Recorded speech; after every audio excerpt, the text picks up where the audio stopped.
Good morning, student. Today we are going to start our fourth chapter from Hornbill, Landscape of the Soul. Let's start the chapter. A wonderful old tale is told about the painter Wu Daozi. Tale means a short story. एक बहुत ही छोटी सी एक कहानी है. एक बहुत बड़े painter हैं जिनका नाम क्या है, वू डाओजी, who lived in the 18th century, जो कब रहते थे, 18th century की बात है. His painting was a landscape. Landscape होता है कोई भूदृश्य, परिचरण, मीन की कोई कह सकते हैं पेंटिंग जिसके अंदर पहाड़ होते हैं और आपके रिवर्स होती हैं, उसको लैंडस्केप बोलते हैं. तो वू डाओजी की जो लास्ट पेंटिंग थी वो कौन सी थी, वो थी एक landscape, commissioned by Tang emperor Xuanzong. ये बनाने के लिए किसने बोला था, एक राजा थे जून जैंग. उन्होंने बोला कि आप इस पेंटिंग को बनाइए to decorate a palace wall, क्योंकि उन्हें अपने महल की एक दीवार को डेकोरेट करना था. The master had hidden his work behind a screen. Master means जो जिसने इस पेंटिंग को बनाया, यानी वू डाओजी. वू डाओजी ने इस पेंटिंग को डन किया एंड उसको हिडन कर दिया behind a screen. So only the emperor would see it, ताकि सिर्फ राजा देखे उस पेंटिंग को. For a long while the emperor admired the wonderful scene. काफ़ी देर तक जो एम्परर थे वो उस सीन की तारीफ करते रहे. Discovering forest, high mountain, waterfall, cloud floating यानी तैरते हुए बादल, इन एन इमर्स स्काई, बहुत बड़े आसमान की, man, hilly path, birds in flight. He praised all the things. After that, the parents spoke. Look, sir, in this cave. He pointed out to the cave and spoke, sir, in this cave, at the foot of the mountain, dwell होता है रहना, dwell a spirit. कहते हैं ये जो mountain का foot है ना, यहाँ पे एक स्पिरिट रहती है. The painter clapped his hand. Painter अपना हाथ दबाता है, बजाता है. And entrance to the cave open. जैसे ही वो ताली करता है, जो केव, जो गुफा थी, उसका दरवाज़ा खुल जाता है. The inside is splendid beyond anything word can convey. अंदर की ओर, उस केव के अंदर इतना सुंदर था जिसे शब्दों में भी हम कन्वे नहीं कर सकते. Please let me show you majesty the way. बोलता है राजा, आइए मैं आपको रास्ता दिखाता हूँ. The painter entered the cave. Painter cave के अंदर चला जाता है. But as he enters the back door close behind him. जैसे ही वो अंदर जाता है, पीछे का दरवाज़ा बंद हो जाता है. एंड बिफोर द एस्टोनिश्ड होता है हैरान, उसको हैरान कर देता है एम्परर को. कुड मूव और अटर अ वर्ड, वो एक शब्द भी नहीं बोल पाता. द पेंटिंग हैड वैनिश होता है गायब हो जाना. पेंटिंग दीवार से गायब हो जाती है. Not a trace of Wu Daozi brush was left. एक उसके ब्रश का चिन्ह भी दीवार पर नहीं रहता. And the artist was never seen again in this world. और इस संसार में दोबारा वो आर्टिस्ट कभी नहीं दिखता. Such stories played an important part in Chinese classical education. ये ऐसी छोटी छोटी कहानियाँ जो हैं, चाइनीज़ की जो क्लासिकल एजुकेशन है वहाँ पर काफ़ी सारी स्टोरीज़ हैं. The book of Confucius, Zhuangzi, these are full of them. अगर आप किसी की बुक पढ़ते हैं, कन्फ्यूशियस की, जुएंगीज की, सब इससे भरी हुई हैं. They help the master to guide the disciple होता है स्टूडेंट, वो मास्टर की हेल्प करती हैं इसमें, ताकि बच्चों को in the right direction they gave the education. Beyond the anecdote. Anecdote होता है एनोकडॉट, इन छोटी कहानियाँ. इन छोटी कहानियों के अलावा भी there are deeply revealing the spirit. बहुत बड़ी एक डीपली गहरे रूप पर एक आत्मा भी है. विच आर्ट वॉज कंसिडर्ड, जिसे हम क्या बोलते हैं, कला बोलते हैं. Contrast the story. अगर हम इस कहानी की तुलना करें on another famous one about a painter who would not draw the I of a dragon. अगर हम इस कहानी की तुलना एक उससे करें, एक पेंटर ने जिसने ड्रैगन की आईज नहीं बनाई थी, what is the reason behind it? For fear it would fly out of the painting. उसे लगा अगर उसने ये आंख बना दी ड्रैगन की तो ड्रैगन उड़ जाएगा। What an old story from my native Flanders. चलिए मैं आपको बताती हूँ हमारा जो नेटिव देश है Flanders, that I find most representative of the western painting. वो तो हम चाइनीज़ पेंटिंग की बात कर रहे थे, कह रहे ऐसे बहुत सी कहानियाँ हैं जो हमारा नेटिव लैंड है फ्लैंडर्स, उसमें भी बहुत सारी और स्टोरी हैं। एक स्टोरी तो ये हो गई आपकी वुडहाउसी की हो गई, एक हो गई आपकी ड्रैगन की, उसने आइज़ नहीं बनाई, तो कहते हैं ये तो है चाइनीज़ स्टोरीज़ हैं। चलिए अब हम आपको वेस्टर्न स्टोरी भी बताते हैं on the art of painting. What happen, कहता है इन 19th सेंचुरी एंटवर्प एक मास्टर ब्लैकस्मिथ होता है लोहार, कॉल्ड क्विंटन मेस्टसी। एक एंटवर्प एक मास्टर एक लोहार था जिसको प्यार हो जाता है एक पेंटर की लड़की से। The father would not accept a son in law in such a profession. अब वो पेंटर था तो उसको पसंद नहीं था कि उसकी बेटी किसी लोहार के बेटे से प्यार करे। So Quinton sneaked into the painter studio. तो एक दिन क्या हुआ, क्विंटन जो कि कौन था, ब्लैकस्मिथ था, वो पेंटर की स्टूडियो में गया एंड पेंटेड अ फ्लाई यानी मक्खी। उसने क्या किया, उसका जो एक पैनल बना हुआ था उस पर एक मक्खी बना दी with such delicate realism. Delicate यानी बहुत ही रियलिटी से। When the master came he tried to swat it. वो अंदर आया, वो मक्खी को उड़ाने लगा। Before he realise what had happened, तब तक जब तक उसे रियलाइज हुआ कि एक्चुअल में that is not a fly, it is just painted. Quinten was immediately admitted as an apprentice into the studio. जैसे उसे लगा कि उसका जो पेंटर मास्टर ये बात मान गया कि दिस इज अ फेक, वो स्टूडियो के अंदर आता है। He married his beloved, painter उसकी शादी करा देता है अपनी बेटी की, and went on to become one of the most famous painter of the age. वो ब्लैकस्मिथ उस टाइम का सबसे अच्छा पेंटर बनता है। दीज टू स्टोरी कह रहे, अगर हम ये दो कहानियों की बात करें, illustrate what each form of art of trying to achieve. ये दोनों कहानियाँ ये बताना चाहती हैं कि कला के माध्यम से हम क्या ले सकते हैं। इल्यूजनिस्टिक लाइकनेस यानी कल्पना में जाकर किसी चीज़ को लाइक करना, ये यूरोप की कहानी है। The essence of inner life and spirit in Asia. और अगर हम एशिया की बात करते हैं तो हमारे एशिया में ये क्या है, एसेंस आवश्यकता है हमारी इनर लाइफ की।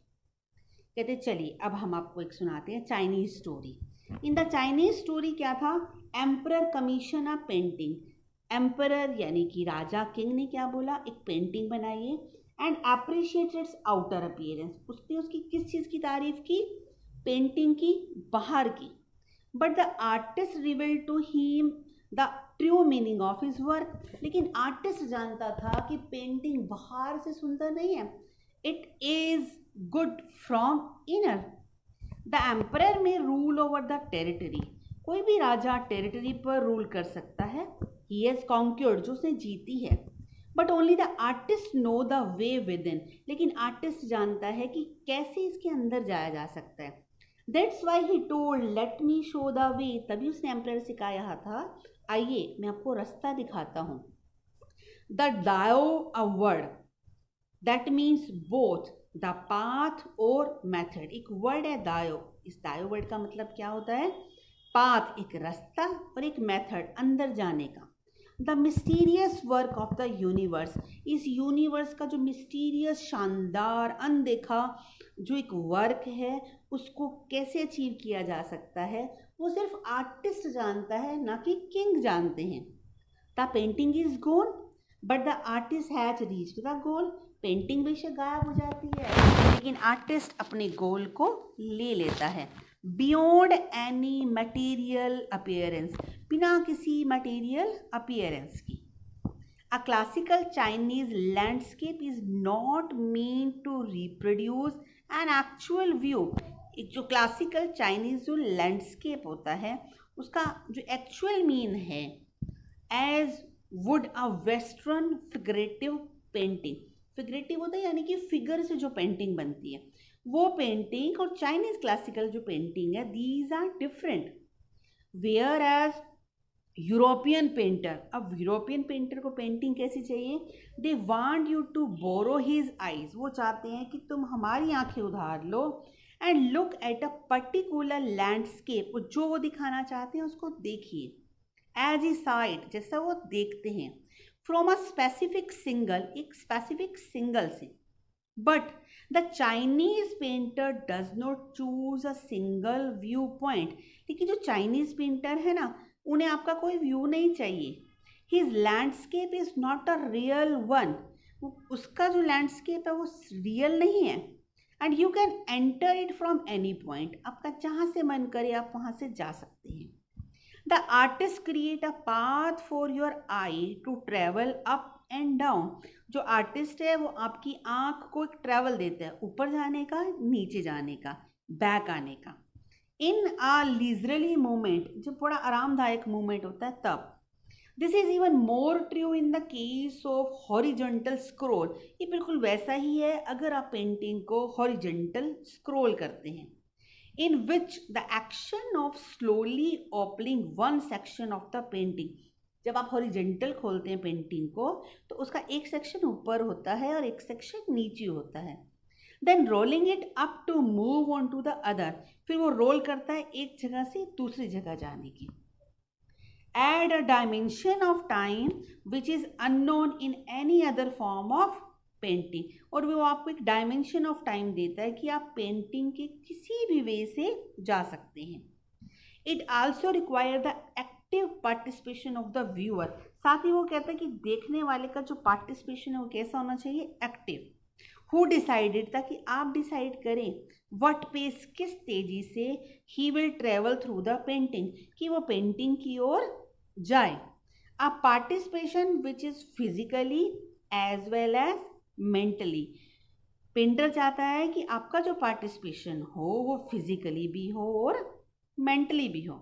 But the Chinese painter does not want to borrow his eyes, लेकिन जो चाइनीज पेंटर है उसको आपकी आंखें उधार नहीं चाहिए। He wants you to enter his mind, वो आपके दिमाग के अंदर एंटर करना चाहता है। The landscape is an inner one, जो लैंडस्केप है वो आपके अंदर का है, आपका स्पिरिचुअल है, और क्या है आपका जो कंसेप्ट है वो क्या होना चाहिए आपका बिल्कुल क्लियर, यानी कंसेप्चुअल स्पेस होना चाहिए। दिस कंसेप्ट, ये जो कंसेप्ट जो चाइनीज पेंटर कहना चाहता है वो कहता है इस कंसेप्ट को वो बोलते हैं सैन शुई, ये चाइनीज की टर्म है। इसका लिटरली मीनिंग क्या होता है, mountain water, shan shui means mountain water, which use together represent the word landscape. अगर आप इन सबको एक साथ यूज करें तो ये रिप्रेजेंट करता है लैंडस्केप को। More than two element of an image, वो कहता है कि इस संसार में दो एलिमेंट हैं इमेज के, कॉम्प्लीमेंट्री पोल्स, दो पोल हैं जो एक दूसरे के विपरीत हैं। रिफ्लेक्ट डायोजिस्ट व्यू, जो दोनों के दोनों संसार के, यूनिवर्स के डायोजिस्ट व्यू को शो करते हैं। इसमें पेंटिंग में वो क्या कहता है, जो माउंटेन है उसको हम क्या बुलाएंगे, यांग। यांग क्या है, वर्टिकल है, वर्टिकल किस तरफ है, हेवन की ओर है, स्टेबल है, वार्म है, ड्राई इन द सन, सन में सूखा हुआ है। वाइल द वाटर, जो नीचे की तरफ है, इज यन, यानी यहाँ यांग रिप्रेजेंट करता है मैन को, यन ये प्रेजेंट किसको करता है, वुमेन को। हॉरिजॉन्टल है, रेस्टिंग है, अर्थ पर है, फ्लूइड है, मॉइस्ट गीली है, कूल शांत है। इंटरैक्शन ऑफ यन, कहते हैं यांग और यन का जो इंटरैक्शन है ये क्या शो करता है, feminine aspect of universal energy, feminine यानी लेडीज के यूनिवर्सल एनर्जी के एस्पेक्ट को शो करता है। एंड काउंटर पाउंट क्या है, यंग, एक्टिव, मस्कुलिन, यानी यांग जो है मैंने पहले बताया आपको मैन, एक्टिव, मास्कुलिन यानी मस्कुलियन मजबूत है। अ फंडामेंटल नोशन ऑफ डायज्म, ये डायज्म का नोशन है कि डायज्म लैंडस्केप को दो में बांटता है, yang and yin, yang represent man, yin represent feminine. What is often overlooked is an essential third element. कहते हैं इन दोनों के बीच में एक एलिमेंट और है जिसे बोलते हैं हम थर्ड एलिमेंट, जिसको बोला जाता है मिडिल वाइड. वाइड होता है बिल्कुल खालीपन, यानी बीच में क्या है, खालीपन है. उस खालीपन में ही yang and yin they interaction taken place. This can be with the yogic practice. कहते हैं आप इसको कैसे पाया जा सकते हैं, यांग और यिन को कैसे मिला सकते हैं, प्राणायाम से. ब्रीथ करिए, रिटेन लीजिए, आउट निकालिए. The suspension of breath is the wide. कहते हैं ये जो सस्पेंशन है ब्रीथ का, यानी सांस का आना और जाना, ये कहाँ पर अकर करता है, वाइड, मिडिल के अंदर करता है. इसीलिए हमारी लाइफ के अंदर क्या है, middle wide is essential. Hence the importance of the white unpainted space. यही जो वाइड है, अनपेंटेड है, वाइट कलर का है, यही क्या है, Chinese landscape. This is also where man finds a fundamental role. ये एक जगह है जहाँ पर इंसान क्या करता है, एक फंडामेंटल रोल को प्ले करता है. In that space between heaven and earth, ये जो स्पेस है हेवन का और अर्थ का, he became the conduct of communication between both poles of the universe. यहीं पर जो यूनिवर्स के दोनों पोल हैं वो उनका कम्युनिकेशन होता है. His presence is essential. उसका होना ही क्या है, जरूरी है. Even if it's only suggest far from being lost or oppressed. कहते अगर हम इसको सजेस्ट करें कि ये खो गया है, lofty peaks, बड़ी बड़ी peaks हैं, in the Shang wonderful expression, the eyes of the landscape, तब हम यही बोलेंगे कि एक शैंग की ये क्या एक्सप्रेशन है, आइए और लैंडस्केप को देखिए. तो बेटा this chapter is quite, you don't understand what actually the writer wanted to tell you. he just define you the meaning of the landscape of the soul. Actually this is a complete a long chapter.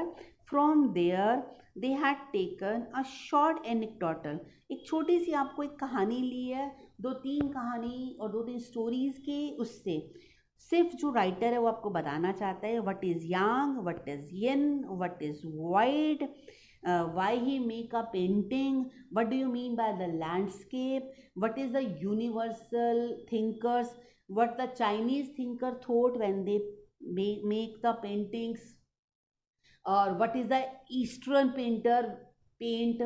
This type of the story that's enough only in this chapter. बस इस chapter में सिर्फ इतना ही है. You have to just learn 2 or 3 story कि वो dragon की आइज़ क्यों नहीं बनाता, उसका जो वू डाओजी की पेंटिंग क्या थी, यांग और येन क्या है. इसके अलावा इसमें एक स्टोरी और आती है, वो है हमारे नेकचंद की. नेकचंद जो आपने सुना होगा, चंडीगढ़ का जो रॉक गार्डन है वो उन्हीं के द्वारा बनाया हुआ है. एक क्वेश्चन इसके ऊपर भी आ जाता है, नेकचंद के ऊपर, छोटा सा मैं आपको बताती हूँ. यहाँ देखिए, इन 18 years old creator director Nek Chand, आपने सुना होगा चंडीगढ़ में रॉक गार्डन है, मिस्टर नेकचंद ने बनाया है. वो क्या है, इंडिया का बिगेस्ट कंट्रीब्यूशन है. और 15th issue इसका यूके की एक मैगजीन के अंदर इसकी जो पिक्चर है ये कवर पेज के ऊपर हुई थी. और इस पेंटर ने ये बताया था कि each and everything is full with art. संसार में सभी चीज़ें आर्ट से भरी हुई हैं. That's why he use all the things from art bird, रा आर्ट, आर्ट स्ट्रीट, सब चीज़ों को उससे बनाकर दिखाना चाहता है कि पेंटिंग कला सबके अंदर है.